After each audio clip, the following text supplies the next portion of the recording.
Welcome to Good Morning Hospitality, your one-stop shop for the latest news, noteworthy trends, and thought-provoking discussions across the industry. From hotels and short-term rentals to all things travel and hospitality, you'll find each episode equipped you with the information you need to start your week. Join us on Good Morning Hospitality every Tuesday, wherever you get your podcasts.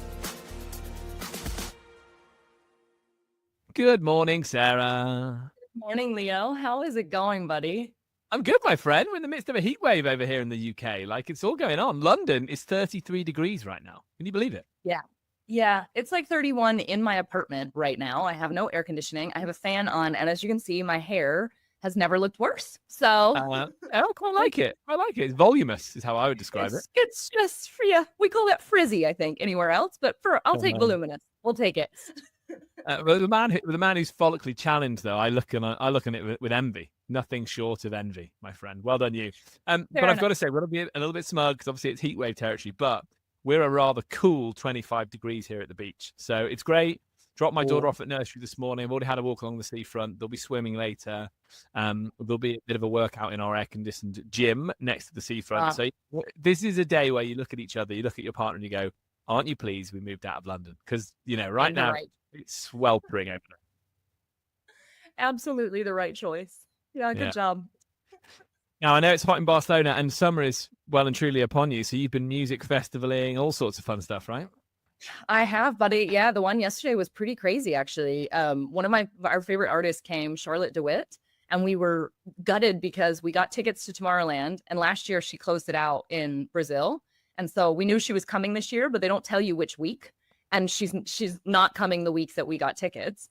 And so we were absolutely gutted. And then we found out she was coming to Barcelona. So we got tickets. We were stoked. And it was absolutely incredible. Except at the very end, like 30 minutes before the end of the night, pretty much. I guess somebody was trying to steal from somebody, like a pickpocket situation. And a can of pepper spray went off in the crowd, like 10 meters from me. And it was madness. Like everybody just dispersed. Although classic Barcelona, the music did not stop, and within 5 minutes, everybody was back on the dance floor again. So, yeah, love it. I mean, I don't love the pepper spray, but I love the attitude. Let's get back to dancing as quickly as possible. Yeah, it was like, honestly, forget these guys. Like, try and ruin our party. We're here to see Charlotte. Lively. I love it. Well, I had a very surreal experience a couple of weeks ago or last week. God, time's flying, isn't it? It's probably last week, wasn't it? Where Sarah and I actually got to hang out together in Barcelona. And then we had a good, amazing drinks party. And then we went and got food. Well, kebab, I think we got in the end. But we went and we were wandering the streets of Barcelona together. It was so much fun. I loved it. I think a kebab dinner is pretty much the perfect way to end a night at the pub. Yeah. I think don't pretend. The kebab was pretty good. I got the extra on you to add cheese, and you were glad I did that. Nice. Absolutely. Yeah. I always listen to Sarah where late night dinner is involved in Barcelona. I was in her hand. I knew I was in safe hands. I knew I wasn't going to be taken somewhere mediocre. That was never going to happen, was it? But no, I loved it. And I don't know, there was just a real, people listening, if you've not been to Barcelona, book a flight immediately because it's so much fun. But it sparkles on evenings like that, right? When the sun's gone down and it's cooler, people are sat out having their dinner and drinks and things. It was magical. And obviously I had magical company and conversation with you, my friend. Well, we tried to go to an actual restaurant a couple of times, right, before we found the kebab shop, and that was at like 10 p.m. and they told us the wait was 45 minutes. So if that ever was Spain in a nutshell for you, where everyone else, the kitchen is being closed, Spain has a 45 wait. I suppose the advantage of the kebab shop was it stopped us drinking anymore, which was a good thing, which I was happy for the next morning. Yeah, they don't serve alcohol, I don't think. A lot of them don't. It's just Coca-Cola and water, which was great. It was a good life choice for us. Well, if you missed it this time, guys, come again. We will do more of them. I think we're planning the next one will be in London, I would imagine, probably in the autumn. And look, we've got lots to talk about, so let's get into it. There's lots popping off this week, especially even something that's come in over the weekend, which I would say at this point is super, super early, which is Airbnb's changes to its payment terms, which we're going to go into later. We are really, really fresh on this one. So yeah, keen to get people's thoughts, keen to hear from the audience on this, because this is seismic if it comes through the way that it looks like Airbnb are planning to implement it. But before we do that, let's do some highlights. So what caught my eye this weekend was the Island Escapes, which is a property management company on the Isle of Man, which Sarah, I know you won't have been to. I haven't, and I've always wanted to go. So now maybe this is my sign. There you go. You should go. So my grandma lived her last years on the Isle of Man. She lived there for 20 odd years. Had a very happy time as a retired lady there. So it does. I have very fond memories. Beautiful place, just off the coast between Ireland and the UK. So there's the company there, Island Escapes, run by John Keggin, who's a top guy I've met a couple of times. He's grown a great business there, 150 properties, and they've been acquired by Sapphire Holidays Limited, which is a company that I hadn't heard of until now, but they're clearly making waves. They've got classic cottages, Aspects Holidays, boutique rentals, unique hideaways, and the group now, including Island Escapes, consists of 2,500 properties. So very exciting. Great to see this activity going on in the space. Congratulations, John, who's going to stay on as commercial director. Sarah, what do you think? I love this kind of stuff, Leo. I gotta say, in a lot of the mergers that we're seeing and acquisitions lately, I think we're getting much more back to basics of what our industry used to be. I think with all the regulation in a lot of the major urban centers, which has got all kinds of, I can't think of the word in English, polemia right now. Like there's all kinds of political judging going on and people not liking it, and it's creating havoc. I think it's really nice that it seems like the industry is responding and saying, okay, fine, do what you want. We're still going to fight the stuff in the urban centers, but we're going to get back to our roots and we're going to really focus on what traditionally was a vacation rental, which oftentimes is not in those urban centers. And I think that for me is like a big difference between when I think of the word like an Airbnb, for example, versus a vacation rental. For me, an Airbnb could be really centric. Maybe I'm wrong there, but like I could think of an Airbnb in the city center. But if I think of a vacation rental, I don't think of somewhere in the city center. And so I really liked this initiative. I also liked that they have a lot of unique properties and property types that maybe you don't see so often. And I think bringing that kind of unique supply to the market and giving it a bigger platform, obviously, to get more reservations and get it in front of more people, I think that's fabulous. So I was excited to read about this one. Yeah, I agree. I'm really pleased that a wider group is looking at the Isle of Man in general, because it's a beautiful place to go on holiday. As the UK gets warmer and the summers get hotter, it's really coming into its own. It's a bit chilly if you want to go swimming in the Irish Sea. I'll say that. I'll say that as someone that's done it a couple of times. But it certainly will be good for the tourism board for the island. You know, the tourism board will be delighted by this, I think, as it links to the inventory of this wider group. You might see repeat guests who stayed with this group coming over to the island. I think that would be very welcome by locals who know that they're onto a good thing there, but I don't think they're anywhere near the point of being at quote unquote over tourism numbers. So there we go. Okay, great. Another one that caught my eye. This is just funny and also just a sign of the times. I think we may have focused on this when it was announced that the 90s Britpop band Oasis, and you don't need to apologize if you don't understand what I just said there, if you're because I don't think they ever made it across the pond to America. So if you're one of our American cousins, they did. I asked my dad about it the last time you mentioned it because I was like, oh, it's a band. Once we got into the conversation, I thought it was some kind of like, I don't know, type of hotel chain or something. My dad was like, oh, you don't need to know Oasis, they suck. I was like, okay, thanks, Dad.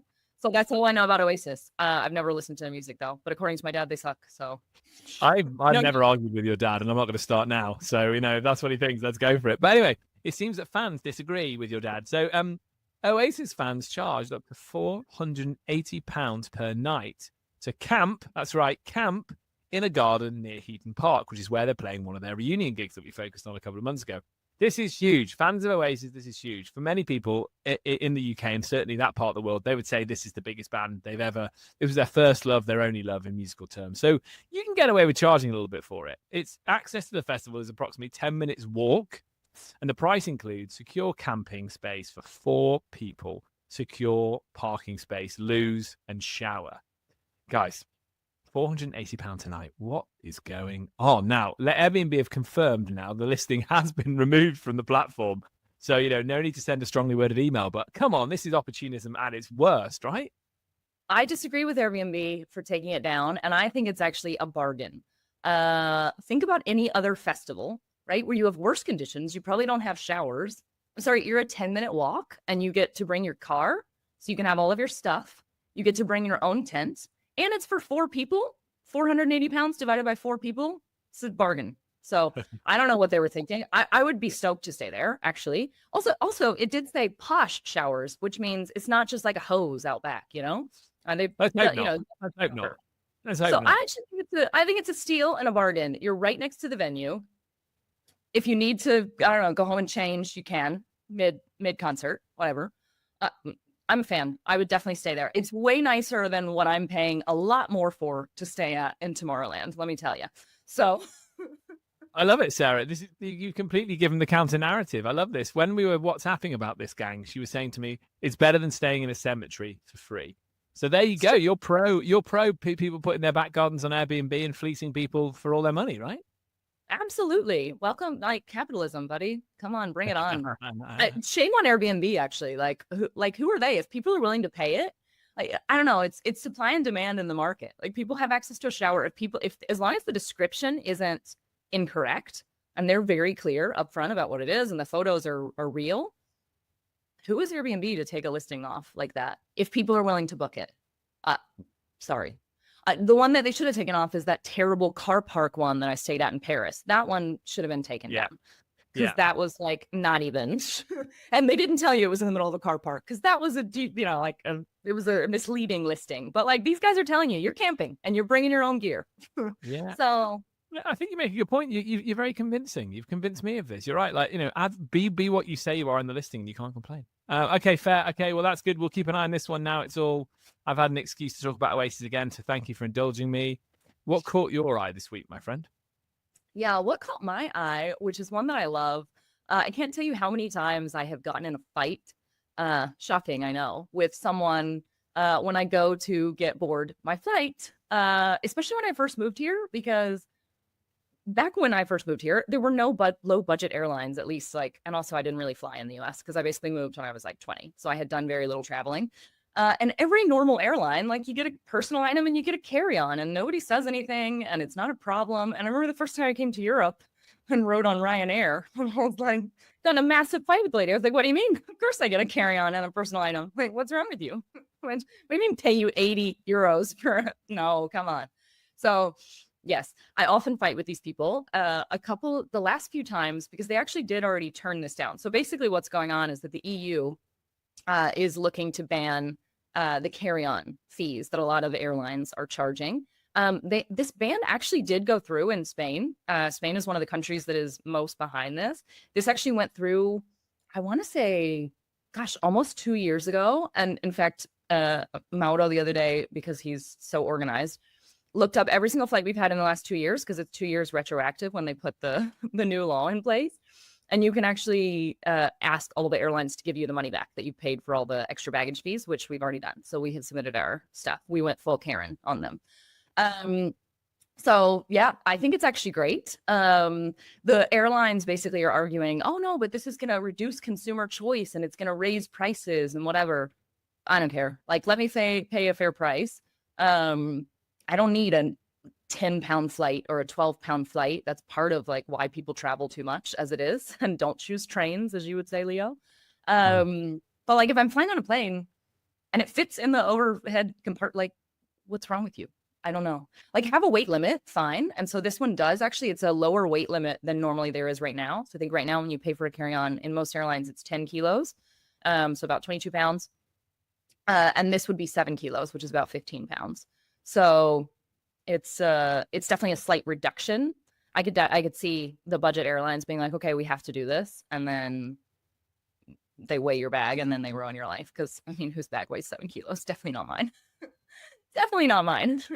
It's true. More likely mine. Yeah, the joke is on them because I always put my heaviest stuff in my backpack because I'm up to their tricks, So I put my heaviest stuff in my backpack and then I have a mini bag inside my backpack and then I always shove my backpack up anyway. So I knew, by the way, that this would get your opinions going. I knew it. When I sent it to you, I was like, just like this. It's like when you send me a train article, you know what you're doing. It was late there. I bet you didn't sleep. I bet you were just like, adrenaline rush for 2 hours after I sent it to you. Cruel, right? So I'll say this: why can't there be enough room in the overhead lockers for everybody's bags? So I think there's some logic in pulling down what's allowed, so making the carry-on requirement smaller, as you say, and then just allowing everybody to, so you can have a bag under your seat and a bag, they're your two spaces, right? It might not be right next to you, it might be across the aisle or down the corridor, whatever, but everyone knows that they've got a space above and a space below, and if you can fit a bag below and a bag above, then you're fine. But again, it would just need to be smaller, right? Because I agree, there's nothing more stressful than being like, oh, going on this flight, and unless I make sure that I'm the first person on, I'm going to get there and there's going to be no space left in the overhead luggage compartment. That's the real stressful bit, isn't it? And I agree, anything that makes the experience better for consumers like that is worthwhile. Just relax and go, right. And then, let's just sell a range of bags that are travel safe, that work within that space. Also, guys, let's think about softer bags. Get it a bit softer, and then you can squidge it up a bit more, all that good stuff. Yeah, I mean, I don't think I care as much as you, Sarah, because I obviously just travel with one backpack because I don't have hair, and I just pack a t-shirt, pants, and socks when I go anywhere. So I shove it all into my rucksack in a way. You don't need things. I'm a woman. I need things. I need wares, Yeah. I get it. And I'd support you. If we were traveling together, I'd give you some of my baggage space. You can have it happily, but I don't need it. So, when I saw it, I thought, well, Sarah's going to care for sure. But yeah, noticing it is a bit stressful because even sometimes I just travel with a rucksack, but it might be a bit too big to go below me. So I'd rather put it up. But by the time you get there, if you're not in the queue, everything's gone. And it does make for a suboptimal experience. And as we talk about all the time on this pod, airlines should be looking to provide, just like hotels, cruise ships, short-term rentals, whoever else we're talking about, should be looking to provide a nice experience. And, make sure that there's someone from the flight crew, walking down the aisle and helping people put the bags away so that they optimize the space in the most efficient way. I think why not, right? And I also think that let's treat consumers fairly. Let's not just treat them like cattle when they're herded onto a plane and treated badly. And I also agree with you, Sarah, let's lose this mentality that the flight should just be as cheap as possible and as awful as possible, because I think that, yes, that attracts some consumers who are looking to spend money, but there's also people who would be willing to spend a little bit more just to be treated nicely on a plane and be able to have their bag put up, right? You make the experience of flying nicer, which is why generally I try and fly British Airways even when I'm going short haul, because that's the experience I get as the consumer. And they are more relaxed about the baggage allowance and things like that, and there is more space generally. And you feel like you can get up and walk around and stretch your legs without being stared at, because they're not trying to sell you a scratch card, or there's the third round of them trying to sell you a Coke, frustrating. If they really wanted to improve the experience, what they should do, this is my other soapbox about getting on a plane. It doesn't make any sense, the groups that they have. Why is group 1 not everybody on a window seat? Group 2 is everybody on a middle seat. And group 3 is everybody on an aisle seat. And then they can divide them even further into groups by the back of the plane, middle of the plane, end of the plane. And then you don't have people in front of you trying to put their bag, and then you're all held up. There's just so much that they could do to improve the experience. I think ultimately they don't care. They're just out for money. And that's the whole, it's under the guise of a cheap flight. But a cheap flight, nowadays, they are not that cheap, especially if it's anywhere that you actually want to go. And by the time you add your bags, Mel and I were looking at flights the other day. We were thinking about going to the Canaries, and it was 630 euros, I think, for the flights, which is expensive. Wow. And to add the bags was another 250. They upcharged. So the carry-on luggage was 119 per person. That's crazy. That's what the flight should cost. I was going to say, surely now the Canary Islands are perpetual spring, aren't they? So everyone's trying to escape the heat, right? So they can really mark up the flights from Spain, can't they? Because they know people are trying to escape the heat. Yeah. Supply and demand metrics again. Okay, great. Well, I enjoyed that. I've enjoyed your opinions on everything. You've come in hot today. You really have. Wow, I like this. You should pepper spray more often. This is fantastic. It's the humidity. The hair, the humidity, and the pepper spray. What a combination. Okay, we've got to talk about it. So this came onto my radar. I was camping this weekend, actually. So I went for a digital detox thing. We were camping again with the kids. Oh my God, it was beautiful where we were, on a hillside campsite up in the South Downs. So signal was patchy at best, but when I did pop to the top of the hill and I got signal, I noticed a large amount of chatter on LinkedIn and Instagram about what has happened. So Airbnb is a hot topic.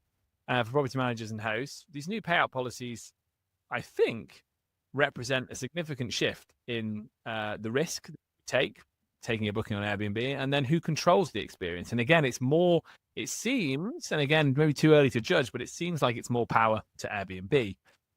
Are we witnessing here a hegemon continuing to take its suppliers for granted, knowing that really their big prize is the guest and the inventory is the inventory? I don't know. Feels like it is. And is this something to do? Is this mostly to do with the fact that they need to improve their business for their shareholders, and then they're less concerned now about being well liked within the industry? Let's see. Let's dive in. So, okay, Airbnb has announced major updates to its payment terms. First one: reserve now, pay later. Guests can book without immediate payment, and they have up to 72 hours before check-in to pay. If they don't, then Airbnb will cancel the booking. No payout to the host. So maybe we just go through these one at a time, because I don't want us to lose anything in the focus here. This overrides whatever cancellation policy you have in place.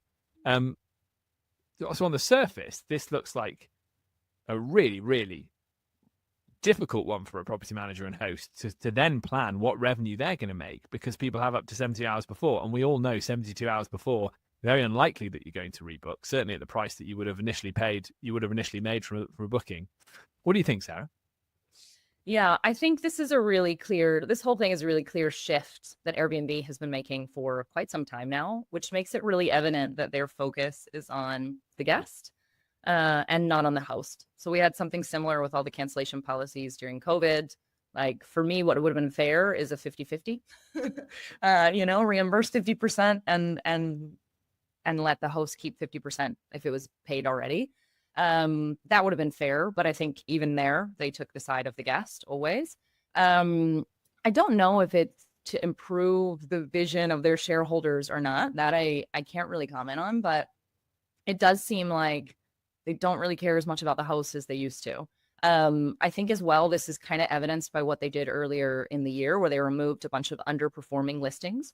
So they do seem to be focusing more on having the quality of listings that they want on the platform. I don't know if this is a move in the right direction. Like the former one, removing underperforming listings, that one at least I kind of get, because they want to have some kind of quality control across the platform. But I think this is going to make hosts a lot less likely to stay on with Airbnb if it starts to really impact their business.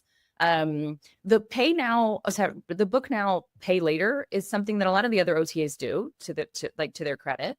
However, if you do this on like Booking or Vrbo, you do have, like, basically you put in a credit card.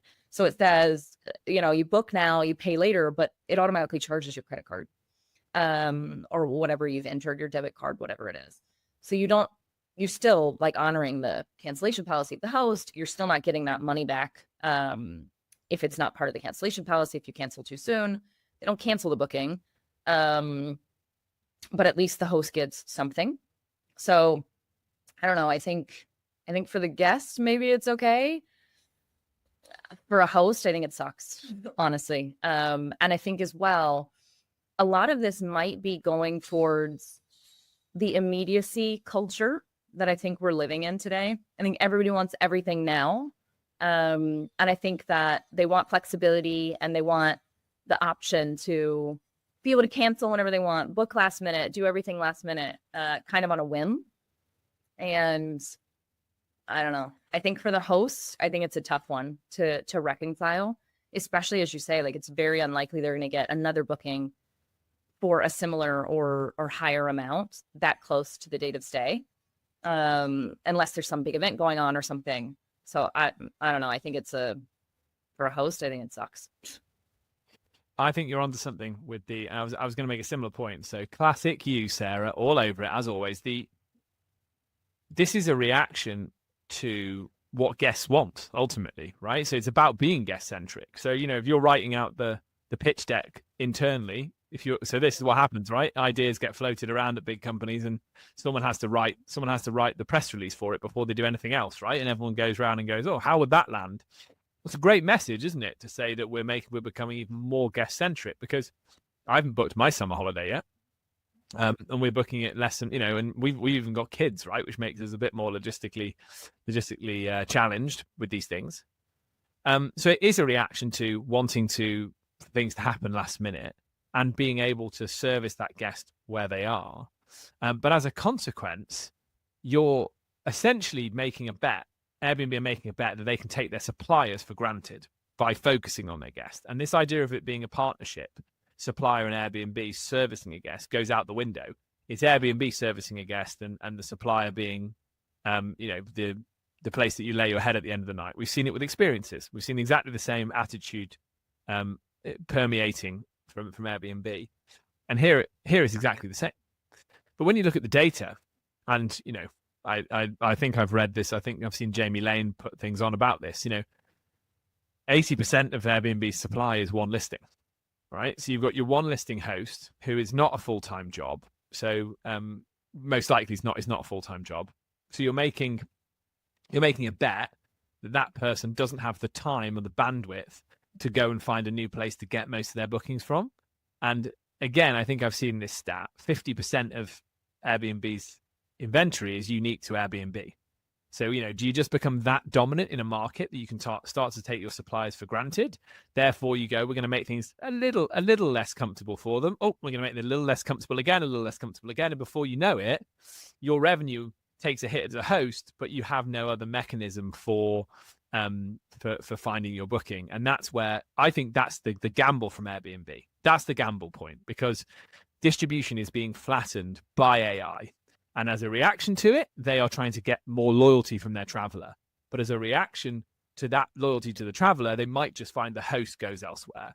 And as a consequence, the walls that they've built around their hosting community might start to tumble down. And if they tumble down, because it becomes very, very easy to get your bookings from, let's just say hypothetically, Instagram, ChatGPT, and all of that stuff gets flattened, you then don't have the same proposition that you have. So I think at this point they're gambling, and certainly that position they have within the market of having, let's say, 80% of single hosts and maybe 50% only listing on Airbnb, they're the metrics that I would look at and say they look a bit precarious to me right now, given where we are. What do you think? I would totally agree with that. I think as well, they're really pushing the limits, and people can only take so much. So eventually when you push too hard, what's going to happen? Somebody who just has one property, who's never really thought about getting a PMS or a channel manager or looking elsewhere for distribution, is going to start looking elsewhere. And guess what they're going to find? Tons of OTAs, tons of platforms where they can list their property. Maybe they make their own direct booking site for the first time because they decide to get a PMS and it's included free. Is like, hey, we'll give you a Wix site or whatever it is to make your own booking, which most PMSs offer these days. Like, I think it's a big gamble. And I think there has to be more of a balance if they're going to maintain a lot of that inventory. And as you said, I think as well, like that's one of the things for me that makes Airbnb unique. I noticed that when I'm looking for accommodation, there is so much inventory that is unique that you don't see on the other OTAs. And I think this puts that at risk. I think it means that a lot more of their inventory is going to be listed on multiple sites. And maybe once they start listing on multiple sites, Airbnb is in for a rude awakening, and people realize that actually, like, they're getting more bookings from somewhere else. And maybe eventually it gets to the point where, like, okay, if 10% of my bookings are coming from Airbnb, either I just leave it on or I get rid of them altogether and just kind of go it solo. So I think it's a huge risk. It's not one I would take as Airbnb, but yeah, I don't know. If I'm a host, that's exactly what I'm thinking now. I'm thinking, okay, I've been pushed too many times. Now I'm going to start looking for alternatives. And it's so easy to find an alternative. All you have to do is like how to get bookings that aren't on Airbnb, and you're going to find tons of PMSs. You're going to find tons of other places where you can list your property. And realistically, like if you get a PMS or a channel manager, it's easy. You have all the information in the PMS. You then are better at managing your listing anyway, because it's going to unify all that stuff. So all of your guest communications and things like that. I don't know. I think it's just going to push people towards looking for alternatives, and it's never been easier to find them. Yeah, it feels to me like a little bit like Uber taking its drivers for granted, and also essentially like being able to raise the price because you kill all the competition, right? Which is what they've steadily done. Although I'll choose my words carefully because we know Will loves Uber, so I'm sure he's listening. But the difference there is that in the Uber example, they're moving to their bet is they're moving to driverless cars, right? Autonomous vehicles. That, like with Airbnb, they're always going to need a supplier. That's the business model, and that supplier is then much more likely to vote with their feet, ultimately, and make a decision to move on.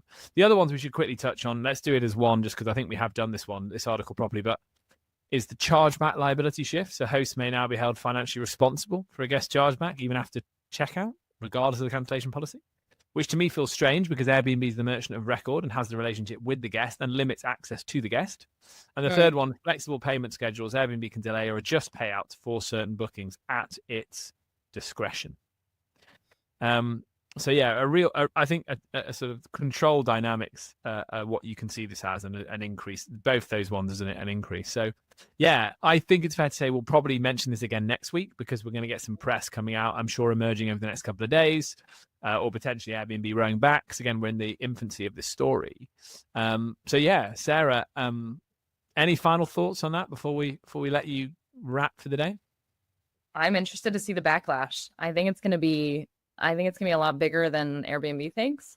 And especially, I think the proof will be in the pudding. So it's one thing to say we're going to do these things and we're going to potentially adjust your payouts and stuff. But at the first time that Airbnb, and you're a host, the first time Airbnb actually screws you over, you're going to think long and hard about listing elsewhere at a minimum, if you're not already listed elsewhere. And if they do it too often and it starts really messing with your revenue, you're going to go somewhere else. Why wouldn't you?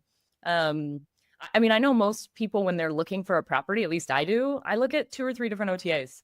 So it's not like and I do that because I know that there's some of those OTAs have unique inventory. But if that starts going away, I'll just book somewhere else. I don't care. Yeah, I think that's right. And because I'm already looking, when we look at Europe now, we're already looking Holiday Home to Go at those 2 different platforms for that exact reason, because I feel like we've talked about on the pod, they've gone deeper in those markets. So I think the shine has come off this idea that you start on Airbnb. Booking.com's always had that ever-present feel, right? Because they've got hotels as well, side by side. So that always gets a look. But yeah, I agree. When I'm thinking Europe, I now don't necessarily always think of Airbnb. It's very interesting. All right, Sarah, close us out. Well, thank you so much for joining us today. If you have liked this episode, please hit like, share, subscribe on all the usual social channels.